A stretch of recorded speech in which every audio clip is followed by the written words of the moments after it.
తెలంగాణ రాజకీయాల్లో కీలక మలుపు. గత కొంతకాలంగా గులాబీ పార్టీకి దూరంగా ఉంటూ వస్తున్న కల్వకుంట్ల కవితను బీఆర్ఎస్ అధిష్టానం బహిష్కరించింది. జైలు నుంచి బయటకు వచ్చినప్పటి నుంచి సొంతంగా జాగృతి పేరిట కార్యక్రమాలు నిర్వహిస్తున్నారు కవిత. ఈ మధ్య మరీ ఎక్కువగా బీఆర్ఎస్ సీనియర్ లీడర్లతో కయ్యానికి దిగడం, నేరుగా వారిపై విమర్శలు చేస్తూ హల్చల్ చేస్తున్నారు. దీంతో తాజాగా బీఆర్ఎస్ అధిష్టానం కీలక నిర్ణయం తీసుకుంది. మరి కవిత నెక్స్ట్ స్టెప్ ఏంటి? సొంతంగా పార్టీ పెడితే తెలంగాణ రాజకీయ పరిణామాలు ఎలా ఉండబోతున్నాయి?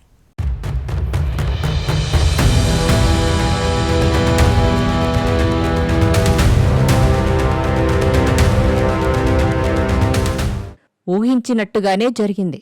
కవితను బీఆర్ఎస్ సస్పెండ్ చేసింది. కొన్నాళ్లుగా బీఆర్ఎస్ ఎమ్మెల్సీ కవిత అధిష్టానంపై అసంతృప్తి వ్యక్తం చేస్తున్న సంగతి తెలిసిందే. తండ్రి చుట్టూ చెడ్డవాళ్లు ఉన్నారని, కొందరు తనను ఇబ్బంది పెడుతున్నారని, తను రాసిన లేఖలు బయటకు వస్తున్నాయని, పార్టీలో అంతర్గత ప్రజాస్వామ్యం లేదని కవిత ఆరోపణలు చేస్తూ వచ్చారు. సోమవారమైతే ఆమె ఇంకో అడుగు ముందుకేసి తన కుటుంబంలో ఉన్న 2 ముఖ్యులపై అవినీతి ఆరోపణలు చేశారు. అంతేకాకుండా వారిపై సీబీఐ ఎందుకు చర్యలు తీసుకోవడం లేదని కూడా ప్రశ్నించారు. కవిత చేసిన వ్యాఖ్యల తర్వాత కాంగ్రెస్ పార్టీ వెంటనే స్పందించింది. మేము చెప్పినట్టే కాళేశ్వరం ప్రాజెక్టులో అవినీతి జరిగిందని, అదే విషయాన్ని గులాబీ పార్టీ అధినేత కుమార్తె అంగీకరించిందని కాంగ్రెస్ నేతలు వ్యాఖ్యానించడం ప్రారంభించారు.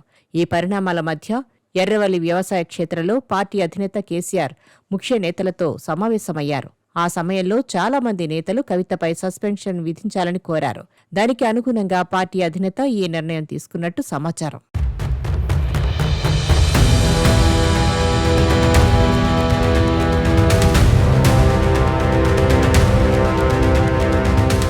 కవితను సస్పెండ్ చేస్తారన్న వార్తలు ముందే వచ్చాయి. కానీ పార్టీ కొంతకాలం వేచి చూసింది.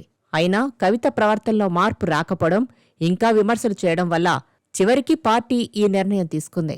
పార్టీ అధినేత కేసీఆరే కాబట్టి ఆయనే తన కుమార్తెపై సస్పెన్షన్ ఉత్తర్వులు జారీ చేశారు. ఈ నిర్ణయంతో తెలంగాణ రాజకీయాల్లో సంచలనం రేగింది. ఇప్పుడు ప్రశ్న ఏంటంటే, కవిత ఎమ్మెల్సీ పదవికి రాజీనామా చేస్తారా లేదా అనేది చూడాలి.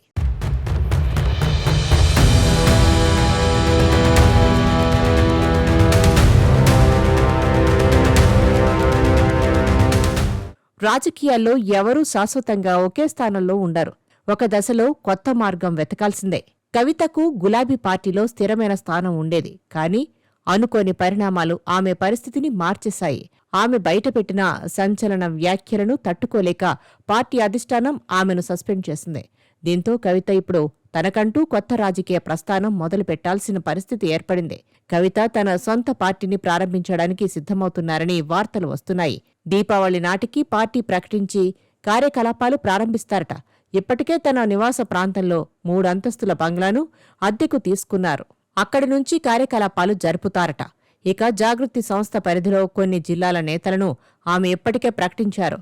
మరికొన్ని జిల్లాల బాధ్యతలు ఇంకా పెండింగ్లో ఉన్నాయి. ఇటీవల జాగృతి ఆధ్వర్యంలో లీడర్ అనే కార్యక్రమాలు కూడా నిర్వహించారు.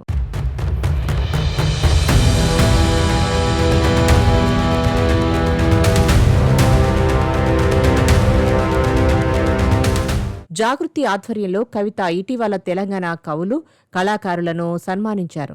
ఇంకా మరిన్ని కార్యక్రమాలు నిర్వహిస్తారని ప్రకటించారు. బీసీల హక్కుల కోసం, రిజర్వేషన్ల కోసం కూడా ఆమె కొన్నాళ్లుగా పోరాడుతున్నారు. ఇప్పుడు తండ్రి నీడ నుంచి బయటకు వచ్చిన కవిత తన రాజకీయ లక్ష్యాన్ని నెరవేర్చుకునే అవకాశం కనిపిస్తోంది. కానీ ఒక రాజకీయ పార్టీ నడపాలంటే నాయకులు, కార్యకర్తలు, క్షేత్రస్థాయి బలం అవసరం. ఇవన్నీ కవిత సాధించగలరా? ఆమె పార్టీ పెడితే ఎవరు ఆమెతో వస్తారు అనే ప్రశ్నలు వస్తున్నాయి. ఇటీవల కవితపై చేసిన వ్యాఖ్యలు తెలంగాణ రాజకీయాల్లో చర్చకు దారితీశాయి. ఆ వ్యాఖ్యలను ఖండించిన వారి జాబితాలో సిరికొండ మధుసూదనాచారి ఒక్కరే ఉన్నారు. గులాబీ పార్టీ నుంచి మిగతా వారు స్పందించలేదు. అంతేకాక సోషల్ మీడియాలో కవితను పార్టీ నేతలు అన్ఫాలో చేస్తున్నారు, విమర్శలు చేస్తున్నారు. ఈ పరిస్థితిలో కవిత ఇవన్నీ తట్టుకుని నిలబడతారా? నిజంగా కొత్త పార్టీతో రాజకీయాలు కొనసాగించగలరా అనే ప్రశ్నలు ఆసక్తికరంగా మారాయి.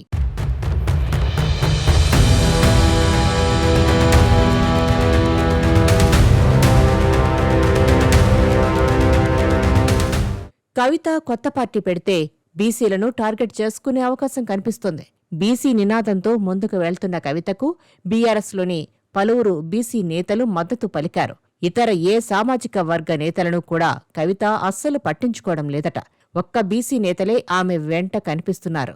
అందుకు తగ్గట్టే గత కొంతకాలంగా బీసీల సమస్యలపై కవిత పోరాటం చేస్తున్నారు. బీసీలను లక్ష్యంగా చేసుకుని చాలా కాలం నుంచి బీఆర్ఎస్కు దూరంగా ఉంటున్నారు కవిత. అయితే ఇప్పుడు సస్పెండ్ చేయడంతో కవిత కొత్త పార్టీకి మార్గం సుగమమైనట్లేనని భావించాలని అంటున్నారు. గతంలో ఆలె నరేంద్ర, గాది ఇన్నయ్య, విజయశాంతి, ఈటెల రాజేందర్ లాంటి కీలక నేతలను కూడా బీఆర్ఎస్ నుంచి నేరుగా సస్పెండ్ చేసి పడేశారు. ఇప్పుడు కవితను కూడా అదే తరహాలో పార్టీ నుంచి సాగనంపారు.